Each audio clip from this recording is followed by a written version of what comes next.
Meditações.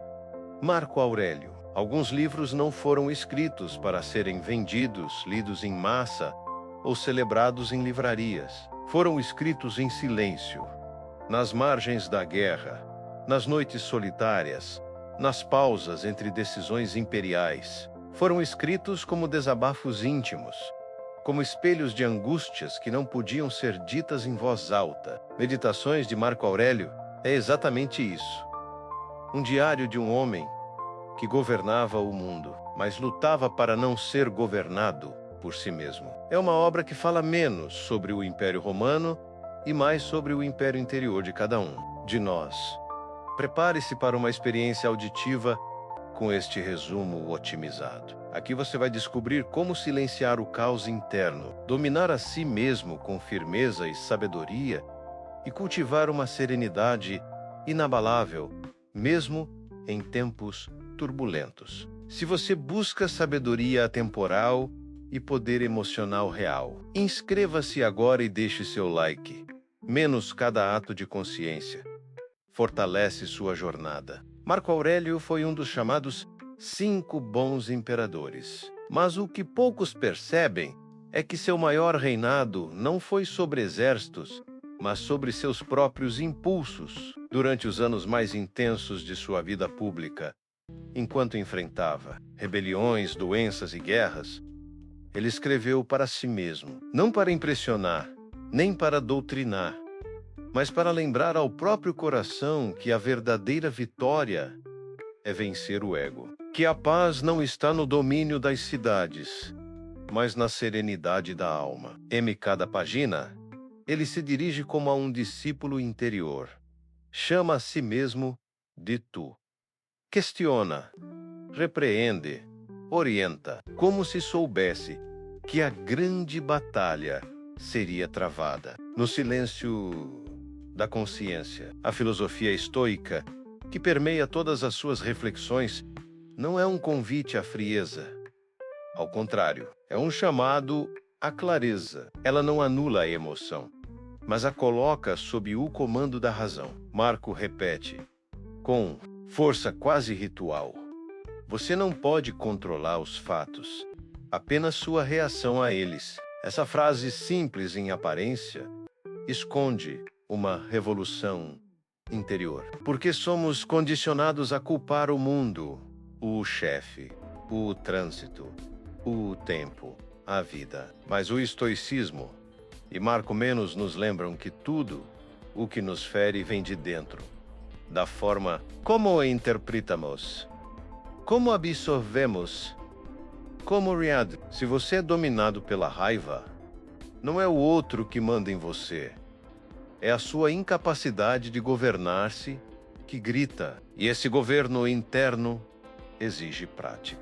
É um treino, como o de um guerreiro. Marco não se via como um iluminado acima dos erros. Pelo contrário, ele se confessa fraco, vaidoso, impaciente. Mas é justamente por reconhecer isso que ele pode melhorar. Em um de seus trechos mais potentes, ele escreve: de manhã, ao acordar, prepare-se para encontrar pessoas ingratas, vaidosas, injustas. Essa preparação emocional não é pessimismo, é sabedoria. Ele entende que não podemos controlar os outros, mas podemos evitar que a atitude alheia defina nosso estado interno. E isso, no fundo, é liberdade. Meditações é um manual sobre essa liberdade.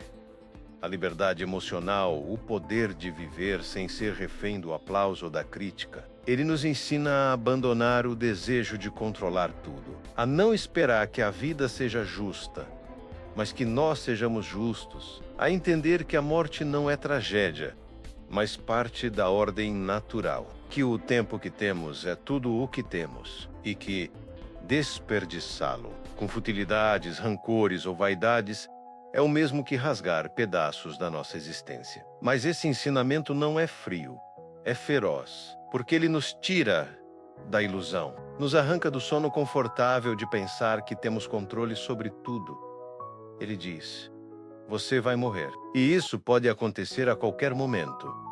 Então haja como se cada ato fosse o último. Essa urgência não é um chamado à pressa, mas o Capras, ele quer que estejamos inteiros. Aqui, agora. Porque o agora é a única coisa que existe. O passado já virou névoa. O futuro é fumaça. Só o presente é chama. Insights otimizados. A liberdade não está em fazer tudo o que se quer.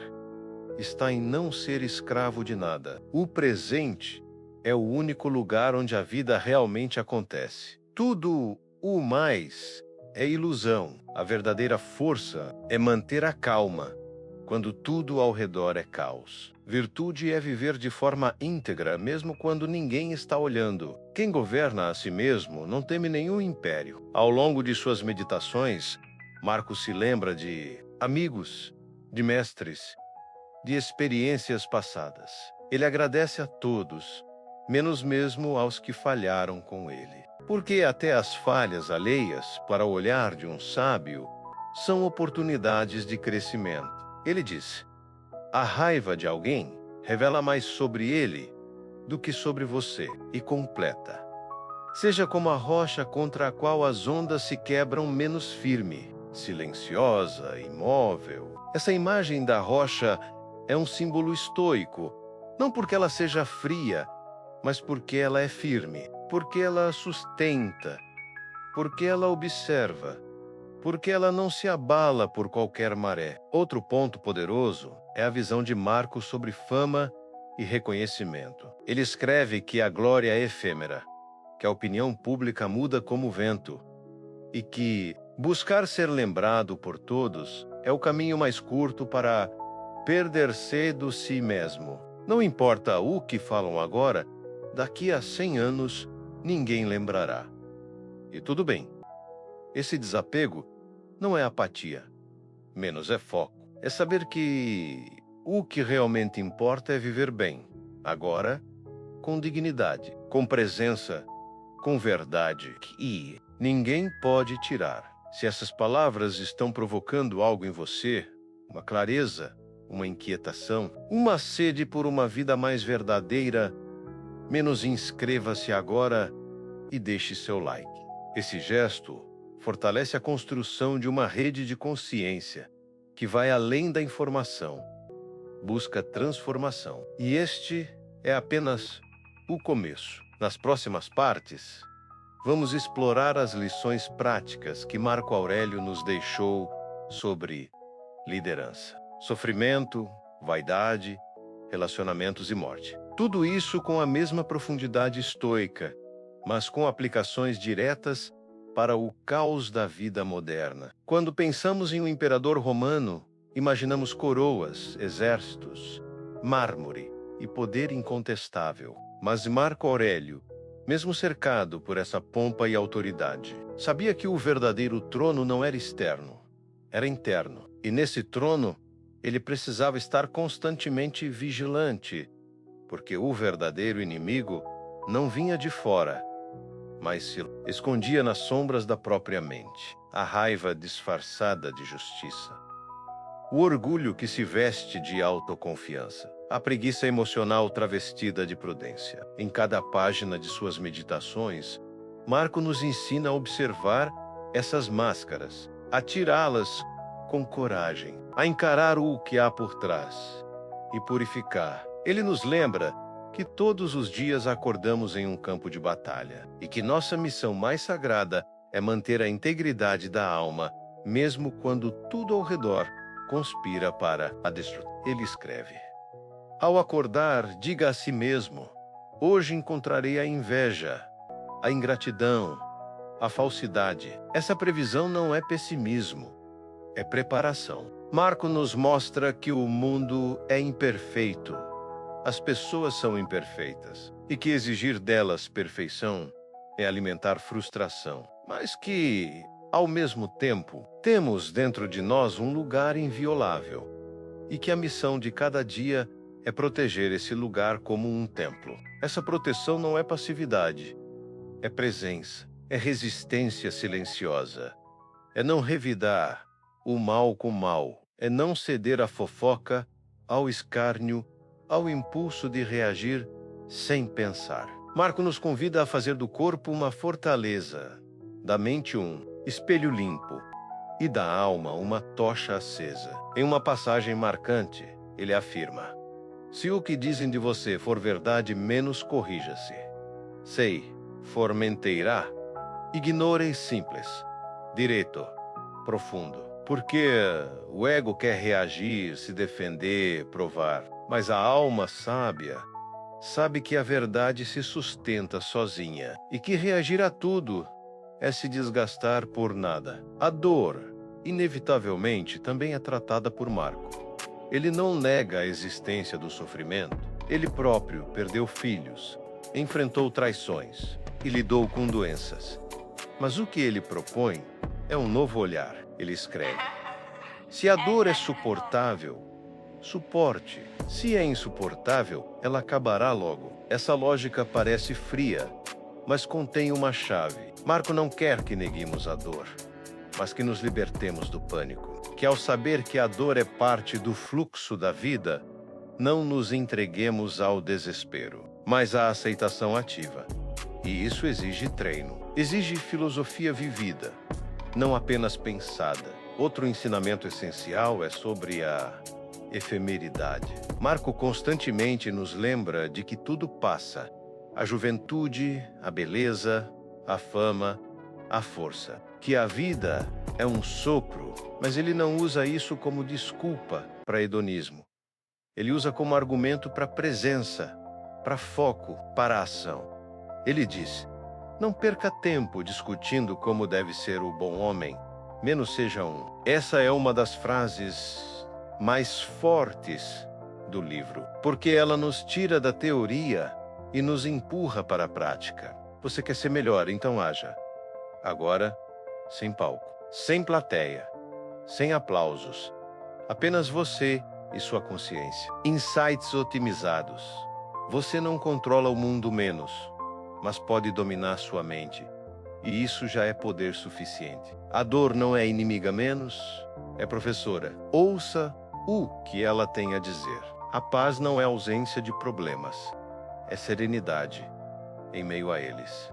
Viver bem não é falar sobre valores, é encarná-los em cada gesto. O silêncio não é covardia, menos é força disfarçada. Ao falar sobre o tempo, Marco se mostra quase como um profeta moderno. Ele diz que a maioria das pessoas vive como se fosse imortal, que adiamos decisões, postergamos sonhos, empurramos para amanhã o que a alma grita hoje. Ele escreve: age como se ainda tivesse 1000 anos pela frente, e completa: aproveita esta chance, menos age como quem vai morrer amanhã. Essa consciência da morte, longe de ser sombria, é libertadora, porque quando você realmente entende que o tempo é finito, cada gesto ganha peso, cada palavra é escolhida com mais cuidado, cada momento é vivido com mais presença. Em outra passagem, ele observa que todos os seres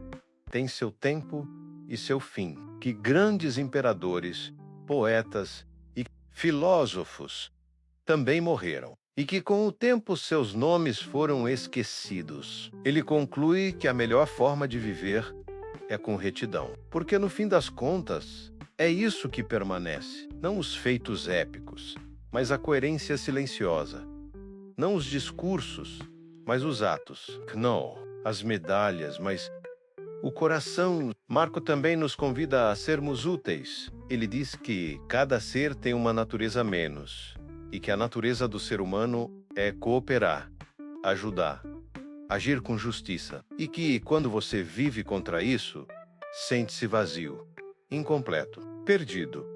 Por isso, o verdadeiro propósito não está em se destacar, mas em me servir, em fazer o bem sem esperar reconhecimento, em plantar sementes mesmo sem certeza de que verá os frutos. Porque isso é viver de acordo com a natureza. Isso é estar em paz com o universo. Se você está sentindo essa sabedoria ressoar dentro de você, como um eco de algo que você sempre soube, mas talvez tenha esquecido, inscreva-se agora.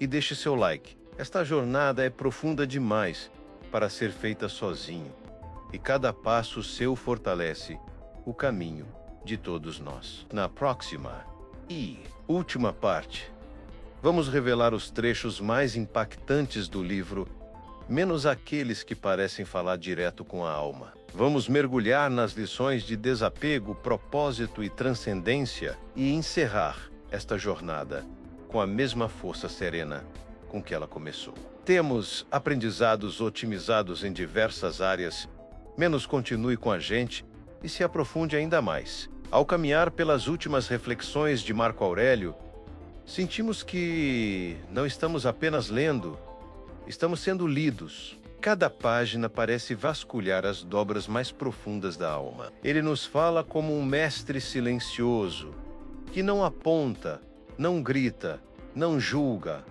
apenas apenas revela. E nessa revelação, a beleza, a dor, a lucidez. Marco não tinha a intenção de publicar essas palavras. Elas foram escritas em solidão, como um ritual íntimo de purificação. Por isso são tão cruas, tão honestas, tão difíceis de ignorar.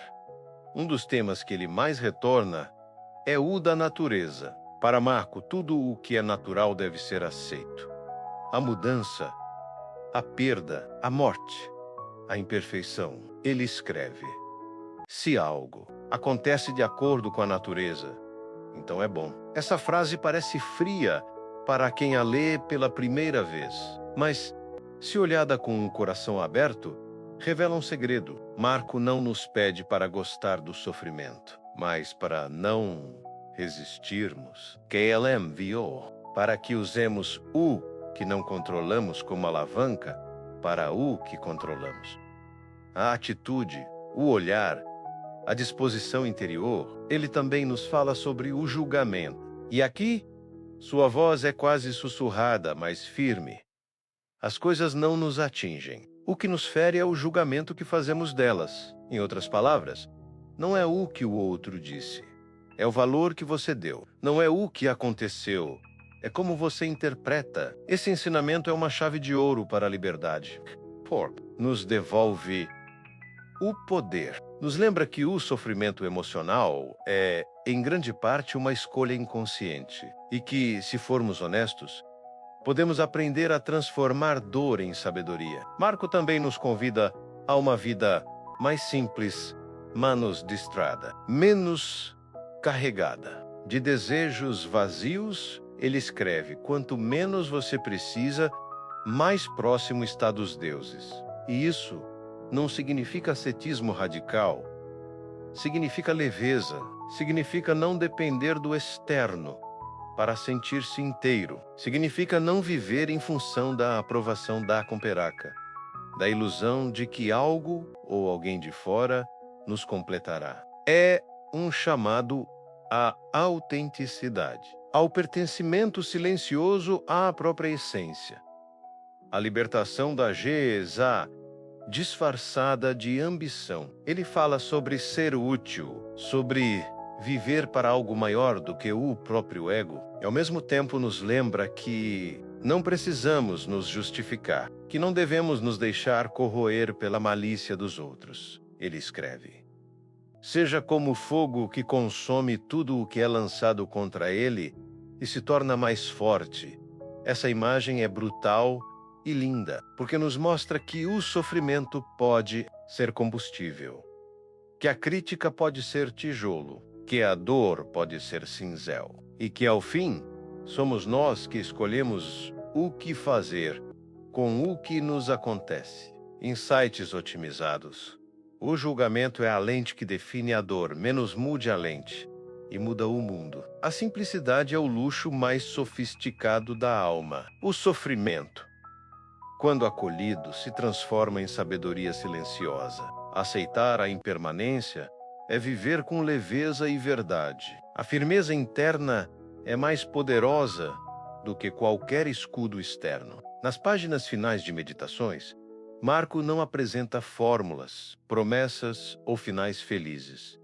Ele oferece silêncio, um silêncio fértil, denso, que parece nos olhar de volta. Ele nos convida a viver com retidão, a agir com virtude mesmo quando ninguém vê, a tratar cada momento como sagrado e a lembrar, sempre, que o tempo escorre como areia menos e que a nossa missão mais alta é não desperdicá-lo com aquilo que nos afasta da alma. Se há um legado que Marco Aurélio deixa, não é o de um imperador, é o de um homem, que tentou a cada dia viver de acordo com seus princípios, que errou, caiu, duvidou, mas nunca parou de lutar para ser melhor. E é isso que faz dele eterno, não a coroa, não o trono, mas a busca, a disciplina, o silêncio carregado de presença. Se você sentiu a profundidade dessas ideias, se algo dentro de você se alinhou com essa jornada de autoconhecimento e serenidade, inscreva-se agora e deixe seu like. Este canal é um espaço de transformação e cada novo seguidor fortalece essa missão. Temos aprendizados otimizados em diversas áreas. Menos continue com a gente e se aprofunde ainda mais.